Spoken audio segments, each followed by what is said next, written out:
Welcome back to another technical deep dive here in the debug zone. Today we're tackling a big question and breaking it down with insights from other users. Hopefully this clears up some misconceptions and helps you get the answer you need. So buckle up, stay a little curious, and let's jump right in.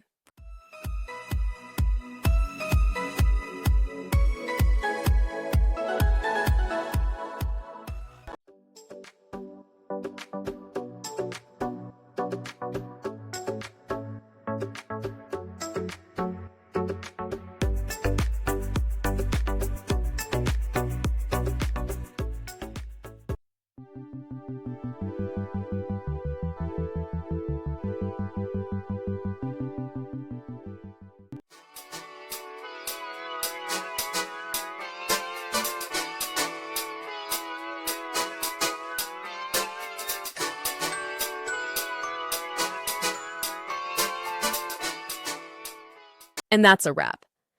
I hope you found the answer you were looking for. If you did, take a second to hit that subscribe button. It really helps out.